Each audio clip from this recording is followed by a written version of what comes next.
Hey babes, and welcome to Gore Gossip. I'm Jaurdyn. And I'm Nicole, and this is your weekly deep dive into all things terrifying, true crime cases, cold-blooded killers, and the occasional creepy conspiracy. And since it's spooky season, we're turning up the chills with haunted legends, cursed objects, and the kind of stories that'll make you second guess the shadows in your hallway. From killers to cryptids, from bloodstains to ghost chains, if it makes your skin crawl, we're talking about it. So lock the doors, light a candle, and let's get into it. I'm sorry, guys. I'm having a really hard time talking today. I don't know what it is. Maybe I gave you a little and now bit of I'm my rubbing brain off fog. on you. No, I mean, we just recorded with your brain fog and it was perfectly fine. Now I'm talking and I'm rubbing off on everybody. It's all good. Well, guys, welcome to another week of spooky season. Yeah. I am so excited. So today we're talking about Cropsey. I'm gonna start off. So excited because I've heard of this like lately, but not in detail. I was gonna ask you if you heard about it, and so since I'm not from the East Coast or like the New York, New Jersey area, I never heard of it, but I remember that documentary that came out probably in 2012 where it was like a documentary style talking about it, and I was like, we got to do it, especially for spooky season and for our New York baddies and New Jersey baddies. Yeah. So this is like not one like that's like really from my area. Like that this wasn't like something that like I necessarily grew up with because I was closer to like the New Jersey Devil like and a bunch of other things. That was more like what I grew up with. So this wasn't one that was like ever really like on my radar. Well, apparently it's a very big deal. I asked Danielle, and we're like further away from the city and further away from like the Hudson Valley, and she heard about it, and a few of her family members also have heard of the urban legend of Cropsey. And so let's get into it, right? Let's learn more about it. Yeah. So we all have an aunt, uncle, or cousin who swears they experienced an urban legend, right? Whether it's Bloody Mary or the Hook Man, we all know someone who knows someone that has experienced something creepy. But some legends seem darker and more sinister than others, terrorizing New Yorkers since the 1970s. Today, we're talking about Cropsey. So, the Cropsey legend is a Staten Island urban legend about a hook handed, axe wielding madman, often an escaped patient from Willowbrook State School, who abducts and kills children in the area's abandoned tunnels and woods. And the story evolved from campfire tales to a more widespread urban legend, later linking to the real life crimes of convicted kidnapper Andre Rand, who was active in the area and a suspect in the disappearances of children. To understand this legend, we have to first understand the real life atrocities that lay within Willowbrook State School. So, to begin, Willowbrook was built in the 1940s as a state run institution for children who are living with developmental disabilities.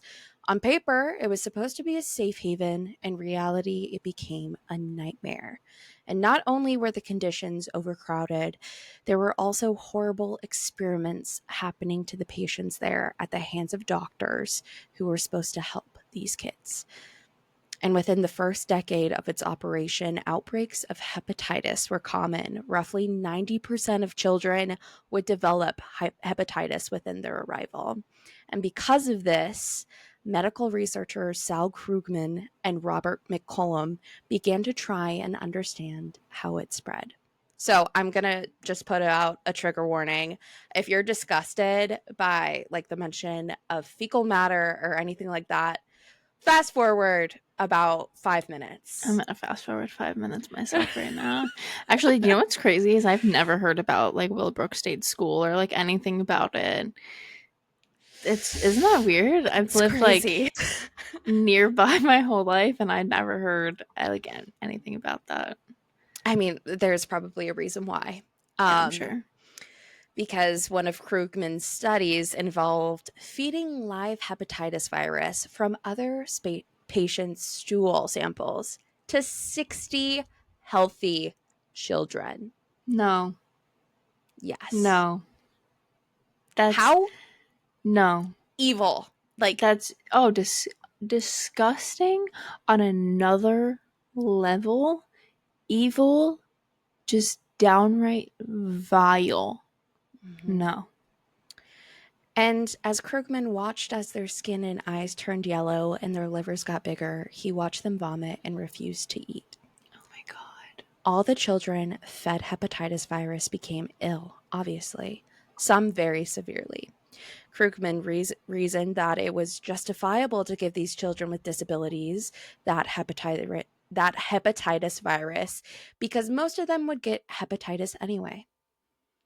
How But do you by know? How do you know? How are they going to get it? You were giving it to them. right. And if you were an actual running, like, school, hospital, whatever you're supposed to be, wouldn't you be practicing safe sanitary practices? Or is that just No. me? No. Okay. That this was not a very well regulated school institution anyways.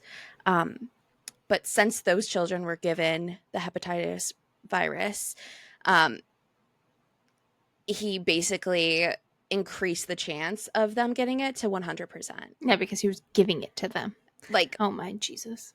Oh like no. sentencing them to the most horrific virus. Children. Children with Children. disabilities. Yeah. Like literally some of the most vulnerable of society. And you're just oh no. No. I know. But that's not all.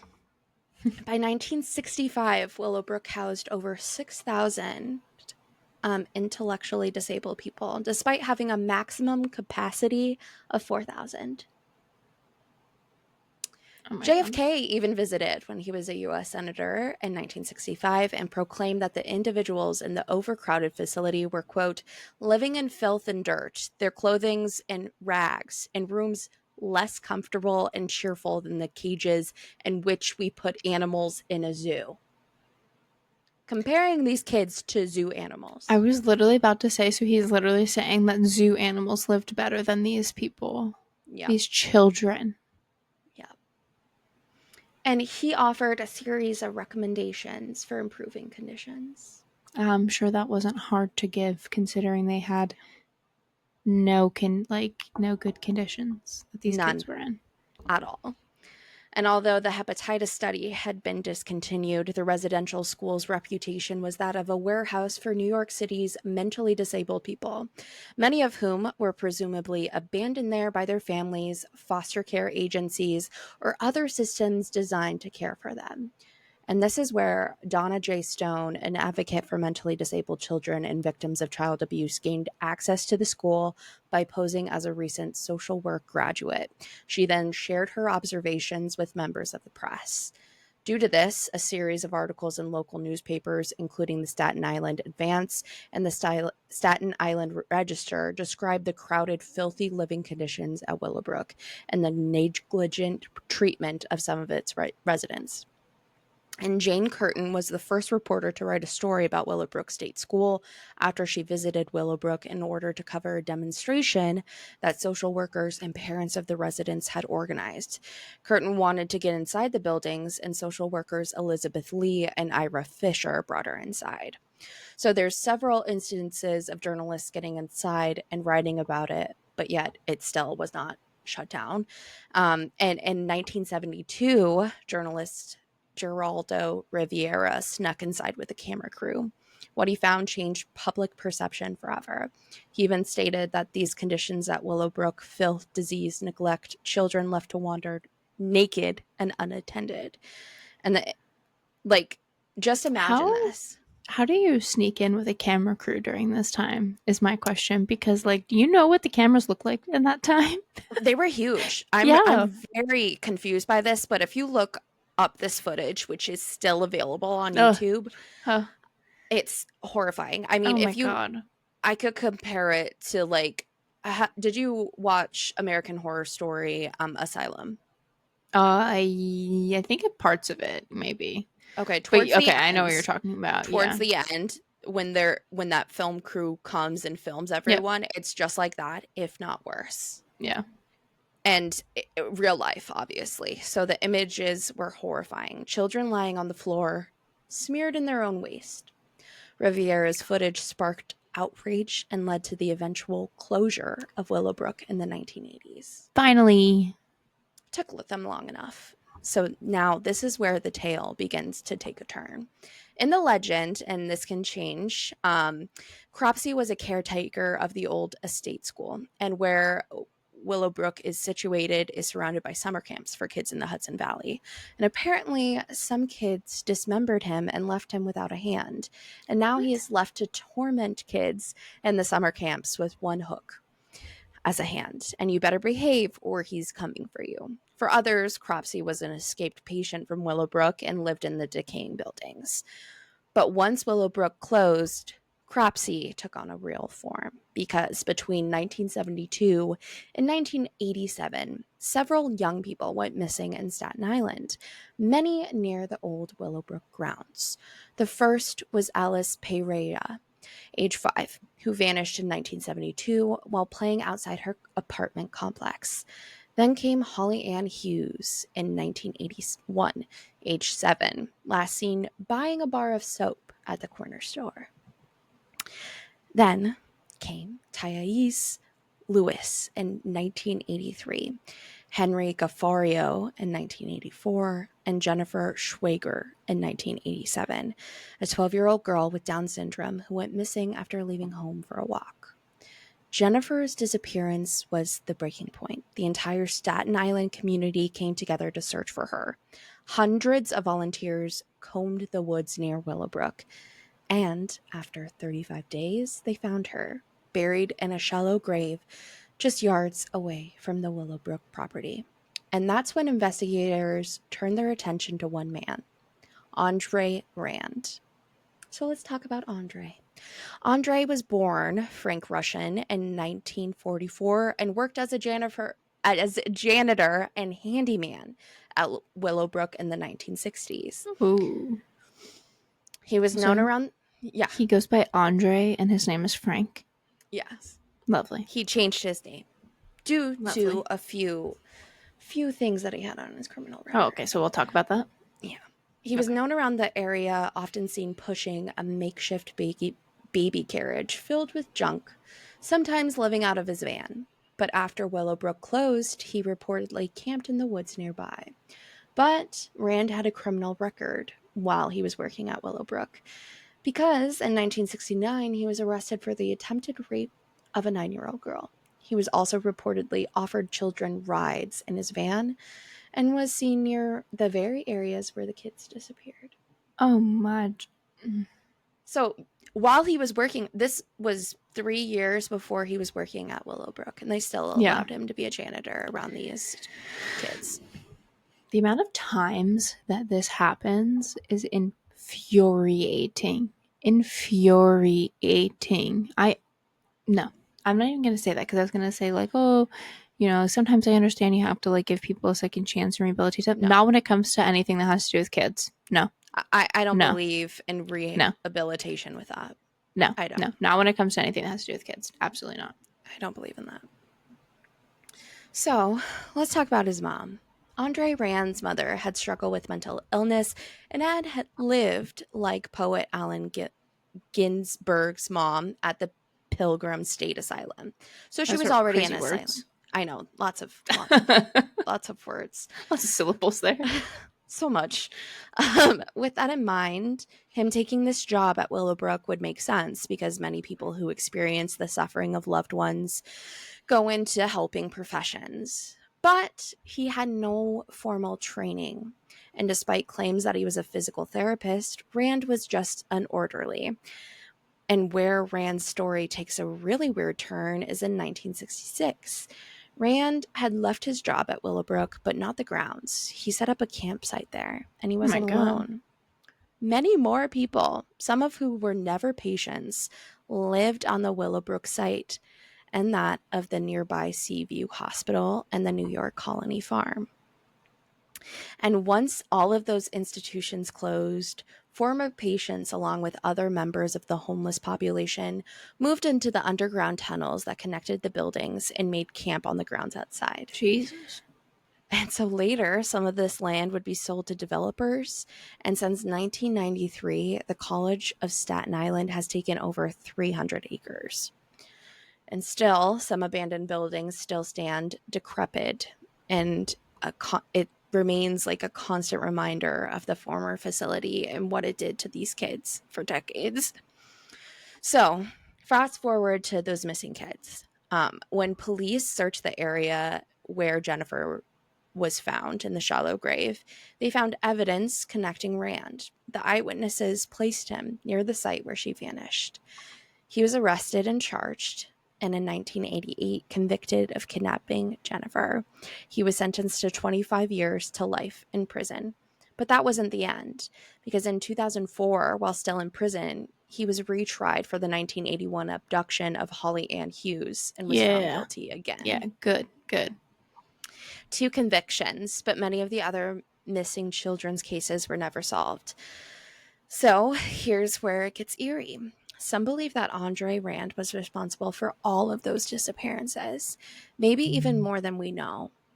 But there's this lingering feeling that Rand became a vessel for the myth of the Cropsey and the real embodiment of the urban legend. This is where that 2009 documentary, Cropsey, directed by Joshua Zerman and Barbara Branchiato, both from Staten Island, explores exactly that. They say, we grew up fearing Cropsey, only to learn that he was real. Or maybe we made him real. The filmmakers trace how the legend evolved from a campfire story into a way for people to process real tragedy. Because when something that horrific happens, when children go missing, and when institutions abuse their power, communities look for a monster. And sometimes they create one. Today, part of the Willowbrook site are used by the College of Staten Island, but much of it remains sealed off. Urban explorers have reported eerie remnants, abandoned tunnels, rusted wheelchairs, graffiti reading Cropsey lives. Andre is still serving his life sentence at the Great Meadow Correctional Facility in New York, and he'll be eligible for parole in 2037 when he's in his 90s. So he might not even make it No, he may not out. even make it. And even if he does, he'll be like so old and just not able to really do anything, which is crazy. Like, I know. that's good, but whatever. That's, I didn't realize that it was like near there, like Yeah. where exactly it was. Wow, that's crazy. I know. And I the way wonder that if it like my looked, family members, like I have family that live like all the way up there, I and think you should I ask. wonder, yeah, I definitely have to ask them about like Cropsey. It's crazy because like I have heard like bits of it, but like not like that. And I definitely do think that like there has to be some kind of correlation between like Andre and like the Cropsey like legend, you know. And I they're definitely think so. whether which one came first is, you know, I Always guess the debatable. question. Yeah. Always the question. I guess that's debatable. But even now, parents still tell their kids, don't wander too far. Don't go near the woods because Cropsey might still be out there. But what makes the Cropsey legend so haunting is how it blurs the line between myth and reality. When Cropsey was an invented story to scare kids, or was it Staten Island's collective way of dealing with something too horrifying to face on? Maybe both. Maybe every town has its own Cropsey, a story that hides a truth we'd rather not see.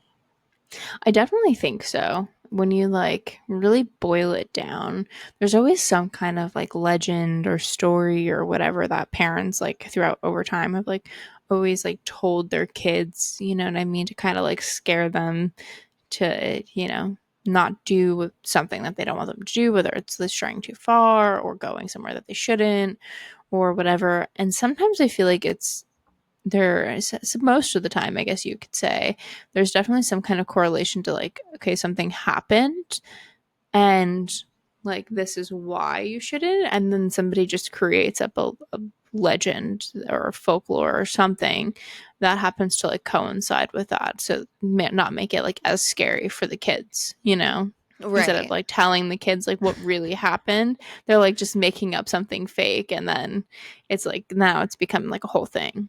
Yeah, definitely. I think it's funny because like we used to make up stuff all the time when I was a kid.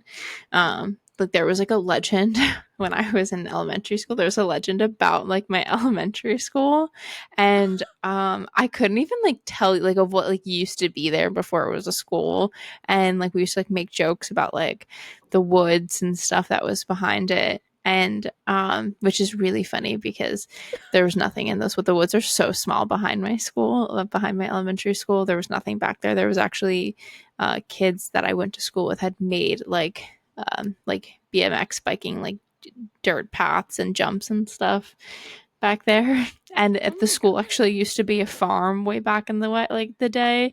And these kids that went to school with me that were like 2 years younger or something like that, their family actually, like their like relatives, like distant relatives, actually were like the ones that used to own it and had pictures that they brought into school for show and tell one time that like showed the picture of like it being a farm back in the And you're like, still no. yeah, we were like, there's still mental this huge hospital. legend about like all this crazy stuff that used to happen here. Oh my god. That's Yeah, it so was so funny. crazy. Isn't that crazy? That's so wild. It was so Actually. funny. Well, so this was a shorter episode and will be our bonus episode since we missed last week's. Yes. So whether it's crime, conspiracy, or straight up spooky, we're going to keep talking about it. Like, follow, comment, and stay tuned for new episodes each week because it will just keep getting dark and spooky from here. So stay nosy and stay spooky, and we'll see you next time. Bye, guys. Thank you. Bye, guys.